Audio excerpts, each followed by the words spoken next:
Over the last 17 years as a cardiologist, I have performed more than 2,400 cardiac procedures.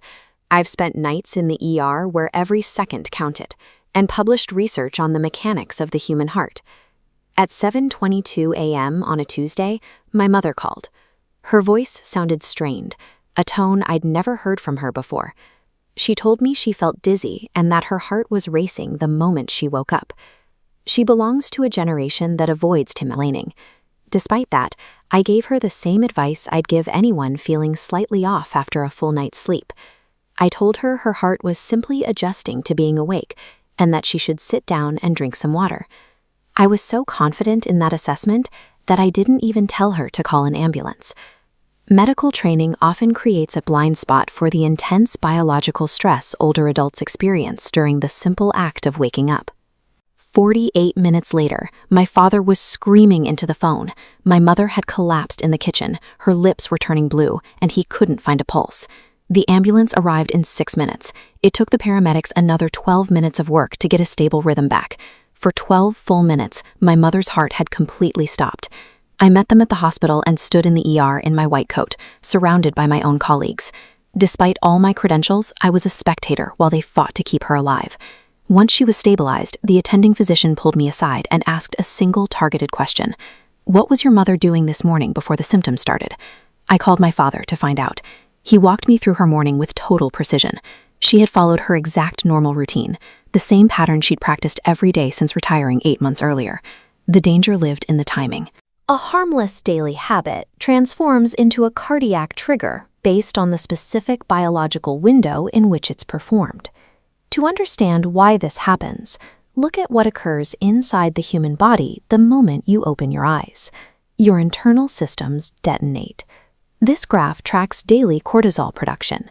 As you cross the waking threshold, your circadian rhythm triggers a massive 50 to 60% spike in cortisol within 15 minutes. Simultaneously, your autonomic nervous system shifts to fight or flight mode, flooding your system with adrenaline. Your blood vessels constrict. This second line shows the immediate result. Blood pressure shoots up 10 to 20 points in minutes. After 8 hours without fluids, your blood is viscous and thick. Your heart now has to work 3 times harder just to push this sledge through your narrowed vessels. High cortisol, spiked blood pressure, and thick blood create a morning storm. This puts maximum physiological stress on an aging cardiovascular system before you have even stood up. Many people view it as a sign of discipline, jumping straight out of bed the second the alarm goes off.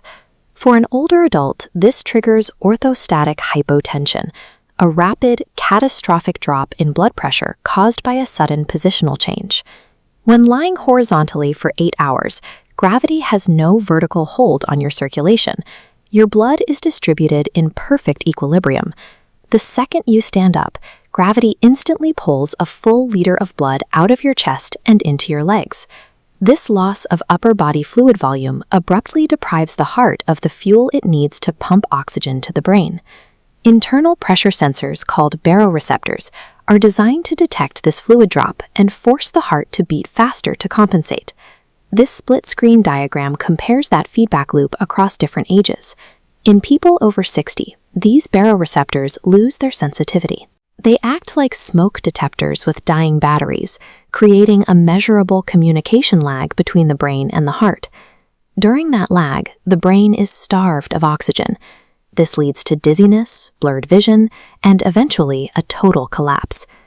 That 12-minute flatline was the result of 3 specific forces colliding: the biological morning storm, a sudden gravitational blood shift, and a delayed neural response. My mother survived, but her brain was without oxygen for too long. She lives with permanent damage from that morning. I have to live with the fact that her suffering was entirely preventable with a minor change in habit. If you are over 60, respect the morning storm. Stay seated on the edge of the bed for 2 full minutes and drink a glass of water. Give your baroreceptors time to adjust before you ask them to fight gravity. I want you to write down your actual morning routine in the comments so you can audit your own risk. And subscribe to this channel. It's the only way to ensure this research reaches the people who need it. Longevity depends on more than just treating disease. It requires understanding the critical timing of how we navigate our daily lives. Between the hours of 6 a.m. and noon, the human cardiovascular system enters the deadliest time of day. Most heart attacks and strokes occur during this exact 6-hour window. I have reviewed case studies of patients who experienced severe cardiac events shortly after waking up, and I have seen the exact same pattern in dozens of the individuals I have interviewed. The danger usually triggers in the very first few minutes after getting out of bed. When you wake up, your body is dealing with a dangerous physiological triad. You have extremely thick blood from overnight dehydration, naturally high cortisol levels, and a sharp spike in adrenaline as your system transitions from sleep to wakefulness. By implementing a specific 3-step morning protocol before you even leave your bedroom, you can safely defuse this physiological bomb and protect your heart. Let's walk through exactly how to do it. Step 1 is the 2-minute rise. When your alarm goes off, do not sit up immediately. Stay lying down for 30 to 60 seconds and take 5 deep breaths. This signals to your nervous system that there is no emergency. If you jump straight out of bed, gravity pulls your blood downward, causing an abrupt drop in blood pressure. This is a condition known as orthostatic hypotension, and it's why many people feel dizzy or even faint right after standing. When your blood pressure drops that fast, the slow-reacting baroreceptors in your body panic.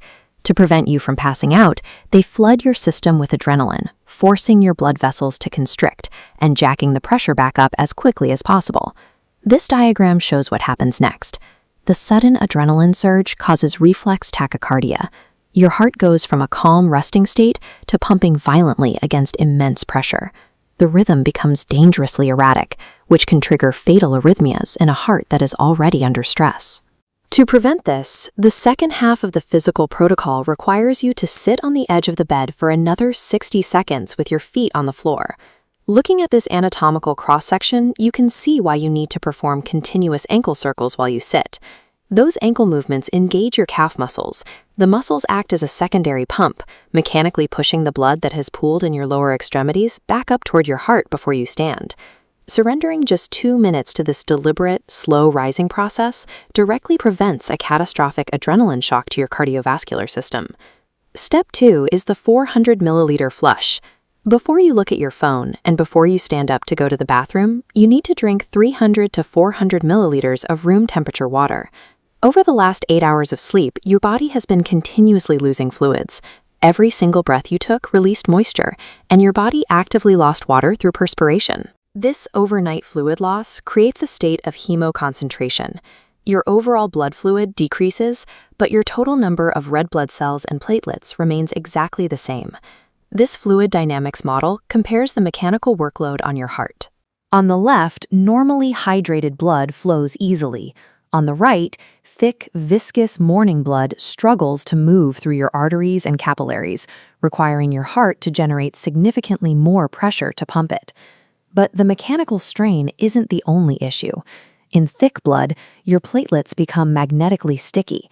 They clump together easily, and if you have any pre-existing arterial plaque, these sticky platelets pile up at the site of instability, forming a physical blockage.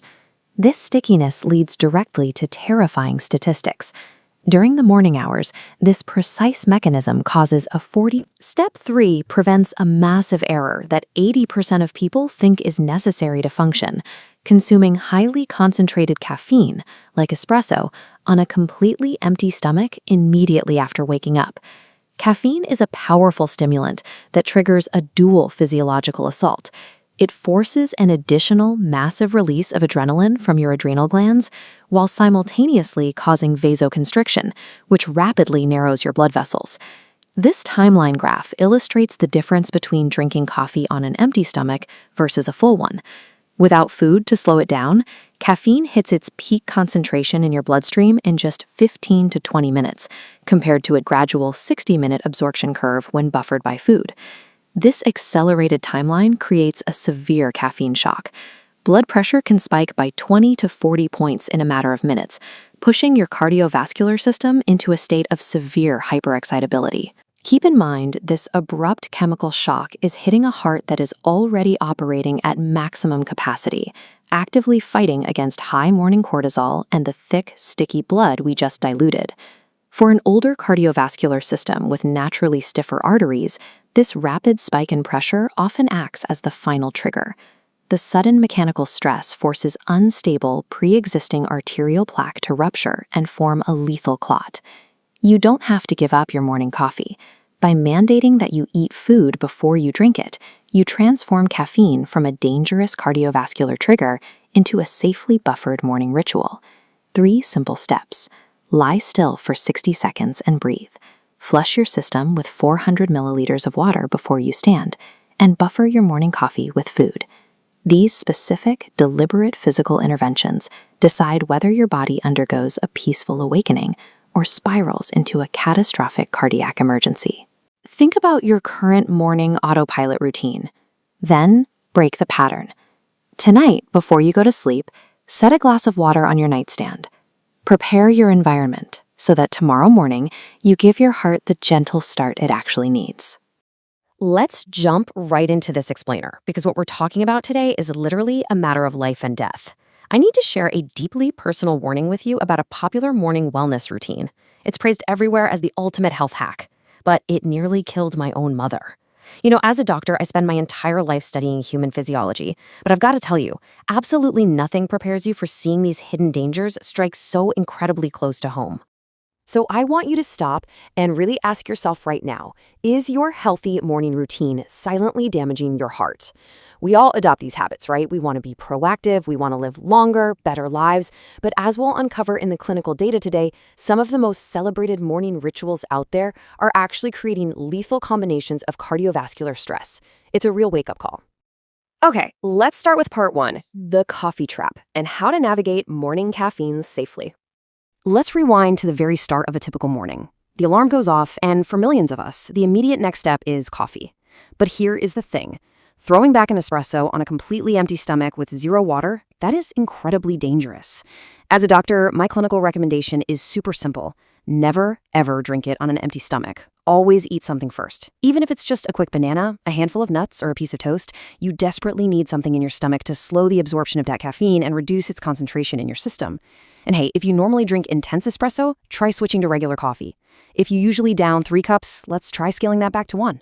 But before you even think about brewing that coffee, there is a magic number you absolutely must hit, and that's 300. You've got to drink at least 300 to 500 milliliters of water. Think about it. When you wake up, you are super dehydrated. Your blood is physically thicker. It's like trying to pump sludge. You have to hydrate first, always, to thin out that morning blood before you introduce a powerful stimulant like caffeine. So, honestly, how much coffee do you drink in the morning? And do you actually eat anything before that first cup? I want you to evaluate your own habits right now. And listen, there is absolutely no shame here and definitely no judgment from me. It's just about awareness. Because simply being aware of this is the very first step to saving your heart and making a lasting change. Moving on to part 2, the early exercise red line and why timing is literally everything. Now, we all know exercise is a fundamental preventative measure for heart disease, but the timing, it's critical. Doing intense workouts in the first few hours after waking up is incredibly hazardous, especially if you're over 60. Look at how this cardiovascular stress builds up. In those early morning hours, your system isn't just resting, it's fighting through multiple simultaneous stressors all at once. You've got elevated cortisol, you've got spiking adrenaline, you have that thick blood from overnight dehydration, naturally higher blood pressure, and blood vessels that are stiff because, well, they haven't warmed up yet. Adding a high-intensity interval workout, a heavy run, or a spin class to this state, it's exactly like asking a car engine that's already redlining to suddenly shift into an even higher gear. Your heart is already working at absolute overdrive just to maintain basic function while you wake up. So the really crucial point here is what happens when your body's oxygen demand completely skyrockets. Suddenly, your heart needs to pump vastly more blood to those active muscles. For young, highly elastic cardiovascular systems, sure, that reserve capacity might be there. But for an aging system or one with undiagnosed silent coronary disease, it simply cannot supply that much oxygen. This triggers what we call myocardial ischemia, basically inadequate blood and oxygen flow directly to the heart muscle. Pushing an unwarmed, highly stressed system like this can instantly trigger dangerous arrhythmias or, terrifyingly, even sudden cardiac arrest. And guys, this situation becomes exponentially more dangerous when people exercise while fasting and dehydrated. You know the drill. Many people just roll right out of bed, throw on some gym clothes, and rush out the door. Working out in this fasted, dehydrated state forces your body to break down muscle tissue just for energy. It releases even more cortisol, just adding fuel to the fire. It causes dangerous drops in blood sugar that heavily burden your brain and heart, all while forcing that thick, unhydrated blood to pump furiously. You are essentially creating the perfect storm for cardiovascular collapse. This is exactly why we see so many truly tragic cases of sudden death in gyms or during early morning runs among seemingly healthy people. They simply didn't know they were stacking lethal risk factors. Which brings us to part 3, the 5th mistake, and the climax of a near-fatal morning. This 5th mistake is really the climax of our explainer today, and it is the exact habit that almost killed my mom. It's heavily promoted by wellness influencers and biohacking gurus as this magical holy grail of longevity. She adopted it because she genuinely wanted to be healthier. She was drawn in by these massive promises: increased energy, improved mood, a strengthened immune system, better metabolism, and reduced inflammation. And it all seemed backed by science. It seemed like a really smart, proactive investment in her health, so she did it religiously, every single morning for 8 months. The habit? Taking an ice-cold shower immediately after waking up. Every single morning, she would walk straight to the shower, turn the water to maximum cold, and just stand under that freezing water for 2 full minutes of shock. She'd breathe through it, totally convinced she was doing the right thing for her body. And on the morning she collapsed, she did exactly that. The ice water hit her chest, and her cardiovascular system went into total collapse. Her heart literally stopped. This brilliantly but terrifyingly illustrates the science behind exactly why her heart stopped. When your body is exposed to extreme cold, especially right on the torso, it interprets that as a literal, immediate threat to your survival. It activates every single emergency mechanism to protect your vital organs, triggering what we call massive peripheral vasoconstriction. Thousands of small blood vessels in your skin and extremities don't just close gradually, they slam shut simultaneously. Imagine massive floodgates slamming shut right in the middle of a rushing flood. The sudden, immense pressure backwashes directly to the heart, which, remember, is already dealing with morning cortisol and thick, dehydrated blood. It was just too much. Okay, let's get into part 4, your heart-safe morning guide, with actionable clinical steps. I am sharing all of this so you never have to get that terrifying phone call about someone you love. So, as a doctor, here is my precise chronological progression for a truly safe morning. Step 1. Hydrate fully with 300 to 500 milliliters of water to thin out that blood. Step 2. Eat some light food, like a banana or some toast, to stabilize your blood sugar before having any caffeine whatsoever. And step 3. If you want to exercise, you've got to give your body time to fully transition from sleep to wakefulness. Wait at least 2 to 3 hours. Allow that morning cortisol and adrenaline to naturally normalize before you add the heavy stress of physical exertion. When I counsel my own patients on making smart adjustments, I tell them to switch that intense espresso to just regular coffee. I advise them to always start physical activity with a very gradual and prolonged warm-up. Please never go from 0 to intense in a matter of minutes. And I strongly recommend shifting those intense workouts to mid-morning, the afternoon, or even early evening.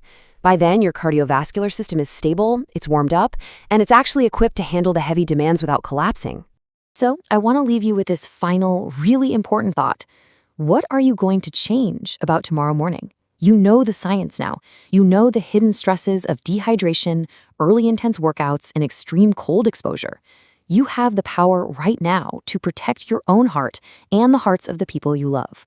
Please, take these steps seriously, share this knowledge with your friends and family, and make tomorrow morning the safest, healthiest start to your day yet. Hey everyone, and welcome to This Explainer. Today, we're diving into a topic that is honestly both clinically fascinating and deeply, terribly personal to me. As a doctor, I spend my entire life studying the human body, figuring out how it works and educating others. But recently, those clinical realities violently crashed into my own life. So today, I'm going to share the harrowing clinical and personal realities of what extreme cold exposure actually does to an aging body. What we're about to cover isn't just theory, it's literally a matter of life and death, and understanding it might just save you or someone you love. 4. That is the exact number of times the paramedics had to shock my mother's heart with electricity just to bring her back to life. 4 times. They had to stop her heart completely with the defibrillator and just pray that it would restart in a normal pattern. And the craziest part? This wasn't some random heart attack out of nowhere. It was the direct result of the seemingly harmless morning wellness routine that pushed your cardiovascular system way past its breaking point. Section 1. A sudden cardiac catastrophe. So to really understand how a popular morning routine, like a cold shower or an ice bath, turned into a near-fatal event for my mom, we have to look closely at the body's immediate physiological reaction to freezing water. Like, what exactly happens under the skin the very second that ice-cold water hits you? Well, I want you to imagine your cardiovascular system as this vast network of plumbing carrying water under pressure. When extreme cold hits your skin, a survival reflex kicks in. Instantly, thousands of smaller peripheral blood vessels clamp shut completely to preserve your core body heat. But all that blood that was flowing through those outer vessels, it now has absolutely nowhere to go, so it gets violently forced inward. When I look at the internal hydraulics of cases like my mother's, it's honestly terrifying. This sudden closure causes a violent explosion in pressure within the main cardiovascular circuit. In a normal, healthy cold shock, I'll see systolic blood pressure spike by maybe 20 to 40 points in mere seconds. But for those with older or compromised systems, I see blood pressure spike by up to 60 points instantly. It is just an overwhelming hydraulic shock to the entire system. Section 2. The physiology of cold shock. Now, a young athletic body might actually have the internal elasticity to handle that brutal resistance, but applying it to a cardiovascular system that has been beating for over 6 decades, that is a literal recipe for disaster. Age fundamentally changes our internal architecture. I always explain it to my patients like this. 25-year-old arteries are like fresh, highly elastic rubber tubes that can easily expand to absorb a sudden pressure spike. Older arteries, though, are kind of like an old, dried-out balloon. They're naturally stiffer. They've lost that vital elasticity. They simply cannot stretch to accommodate a massive 60-point surge in pressure.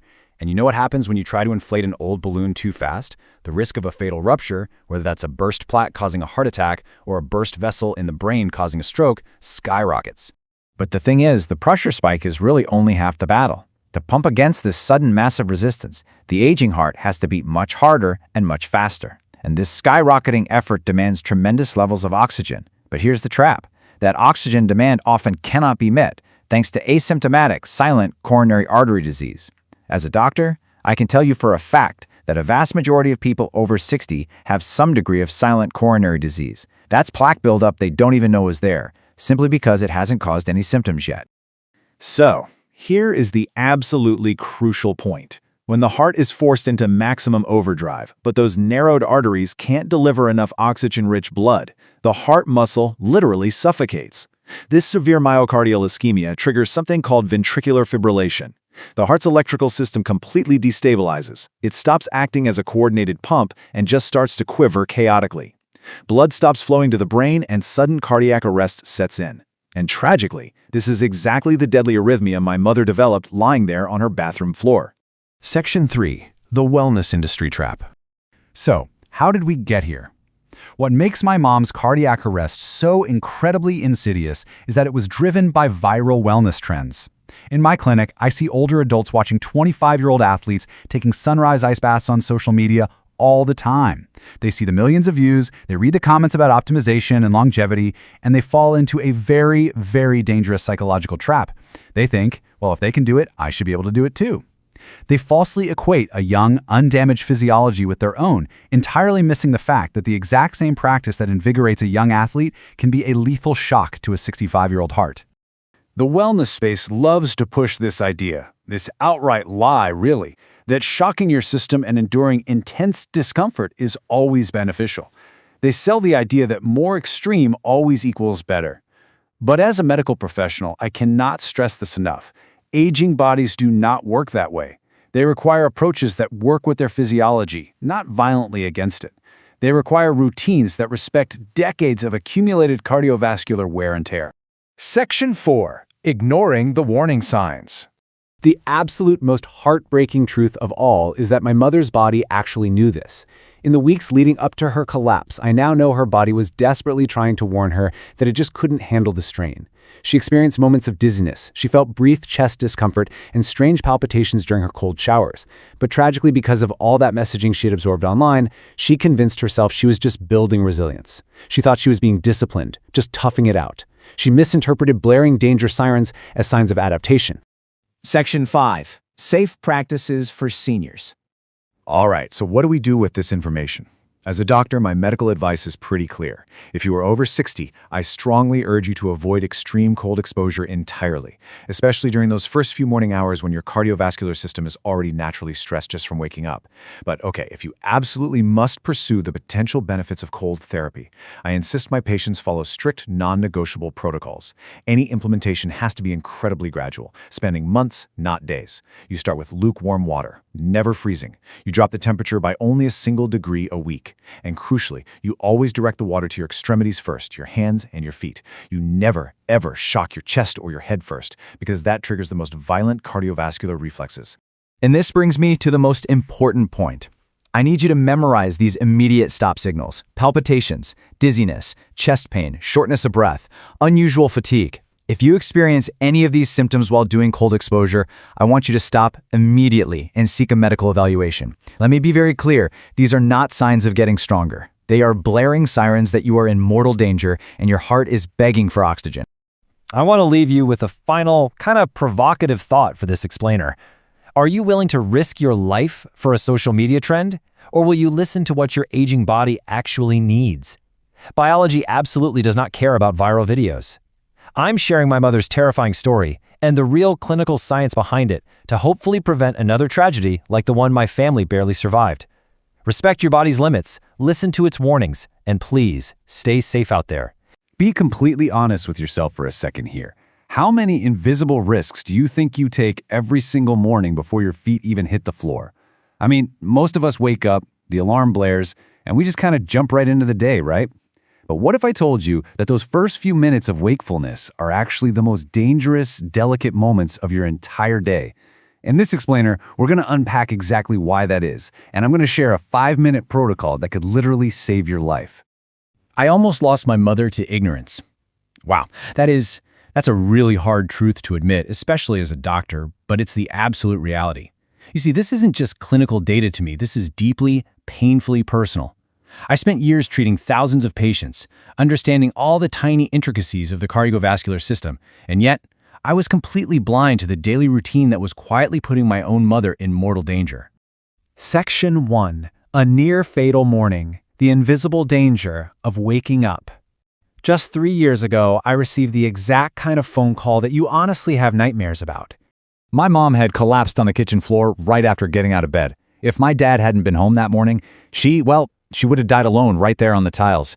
He recognized the sheer terror of the moment and immediately called 911. 6 minutes. That is exactly how long the paramedics had to get there. If they had arrived even 1 minute later, the outcome would have been entirely different. When we think about heart emergencies, we usually picture someone clutching their chest during a marathon, right? We rarely picture someone just trying to make their morning coffee. But those 6 incredibly narrow minutes were the only barrier between life and death. Okay, let's dive into this. Because it took 4 terrifying shocks from a defibrillator to finally restart her heart. 4 times her heart had to be violently jolted back into a life-sustaining rhythm. It was a brutal wake-up call, not just for her, but for me. It forced me to completely reevaluate everything I knew about the transition from sleep to wakefulness, and it actually led me to develop the protocol we're about to discuss today. Moving to Section 2, important medical briefing and who needs to consult their doctor. As deeply personal as this story is, I really need to put my doctor's hat on for a second. My responsibility in this explainer is to give you evidence-based educational information. But look, while this is meant to start potentially life-saving conversations, it does not replace a personalized medical evaluation from your own physician. If you have any of the conditions listed here, so high or low blood pressure, diabetes, a history of arrhythmias, or any chronic heart problems, you absolutely must consult your doctor before significantly changing your routine. And if you're over 60 or taking medications like beta blockers, ACE inhibitors, diuretics, or blood thinners, please be aware that changing your habits can interact with your meds in ways that might require a dosage adjustment. Health is highly individual, so use this as a starting point for a chat with your provider. So, there is this incredibly stark contrast between how we usually wake up and how we actually should. Crisis mode is what most of us do. The alarm goes off, we jump out of bed, and we send an abrupt, massive shock to our heart. It literally forces the cardiovascular system into a sudden panic. A gentle transition, on the other hand, is what my mom now follows religiously. It's all about working with your cardiovascular system rather than fighting against it. Section 3. The 5-minute protocol, a step-by-step guide to waking up safely. I want you to literally slow down with me here as we break this all down. And this brilliantly illustrates our overarching 5-minute roadmap.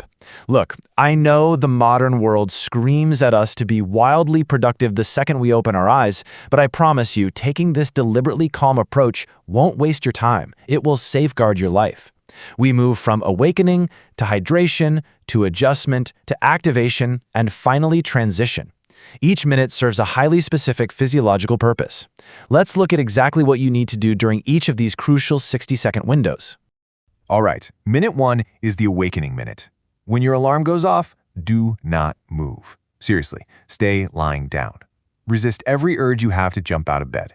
Instead, breathe deeply through your nose for 4 seconds. Hold it gently for 4 seconds. Then exhale slowly through your mouth for 6 seconds. You're going to repeat this 5 times. By making the exhale longer than the inhale, you are sending a powerful signal to your nervous system that there is no emergency, which effectively modulates that morning flood of cortisol and adrenaline. Then we hit minute 2, the hydration minute. Now, you got to prepare for this the night before. Leave a large glass of exactly 300 to 400 milliliters of room temperature water right on your nightstand. Not cold water from the fridge, by the way. It has to be room temperature. Now, sit up slowly on the edge of the bed with your feet flat on the floor. Do not stand up yet, just sit and drink all of that water, every single drop. Now, what's really interesting about this slide is the science behind it. During the night, your body goes through something called hemoconcentration. Basically, because you aren't drinking while you sleep, your blood literally becomes dangerously sticky and thick. By drinking that 300 to 400 milliliters of water immediately upon setting up, you begin reversing this process within minutes. You're rapidly thinning the blood and removing a massive workload from your heart. You are quite literally diluting the danger. Moving into minute 3, the adjustment minute. You're still sitting on the edge of the bed. I know, you're anxious to start your day, but one more minute won't make you late. Standing up too soon, however, could actually be fatal. We are trying to prevent orthostatic hypotension, which is a severe drop in blood pressure. So, while sitting there, do 10 gentle ankle circles in one direction, then 10 in the other. This activates your calf muscle pumps, pushing blood back up to your heart and giving your baroreceptors, those are your body's pressure sensors, giving them time to adjust to gravity. Minute 4 is all about activation. Still seated, we are going to gently wake up those upper body muscles that were totally dormant during sleep. Slowly turn your head from side to side. Lift your shoulders up towards your ears, hold that for about 2 seconds, and relax. Reach your arms above your head for a gentle stretch, and do some slow side stretches, leaning left and then right. These soft seated movements safely send oxygenated blood throughout your body, perfectly preparing you for activity. Let's move to and see how this builds right into our final step. Minute 5, the transition minute. After 4 full minutes of preparation, you can finally stand up. But do it slowly. Pause for a few seconds. Check in with your body. Is there any dizziness, any lightheadedness at all? If you feel unusual, just sit back down. But if you're clear, walk slowly towards your bathroom or kitchen. And please do not look at your phone. Give this physical transition your full, undivided attention. Section 4. Protecting those we love. The power of prevention. 3 years after her near-fatal collapse, my mom's life looks completely different. She follows this exact 5-minute protocol religiously. It went from just me making a desperate suggestion to becoming a totally non-negotiable daily routine for her. It gives her more energy, better sleep, and absolute peace of mind, knowing she isn't gambling with her heart every morning. And for me, every day I have with her now is a gift I almost lost because of ignorance. My ignorance as a medical professional, her ignorance as a patient, and honestly, our collective ignorance as a society about the very real dangers of the morning transition. We take waking up for granted because we do it every single day. But understanding this physiology is what ensures we actually get to keep doing it. Listen, if you've made it this far and you can see how this medical briefing might actually save a life, I really need you to do 3 quick things. First, subscribe. Not for my ego, but because your engagement tells the algorithm to show this to your at-risk family members. Second, turn on notifications so you don't miss future preventative health info. And third, and most importantly, share this explainer right now with 3 people you love, especially anyone over 60 or folks with heart risk factors. Sharing this knowledge is absolutely the greatest act of love and prevention you can offer. So, the crucial point is this. Intention honestly only matters if it leads to action. Which step of the morning protection protocol are you going to implement first tomorrow morning? Research actually shows that publicly stating your intention makes you 3 times more likely to follow through. So commit right now. Tell me in the comments down below which step you are starting with tomorrow. Respect your heart, respect the decades of work it's done for you, and please protect your mornings.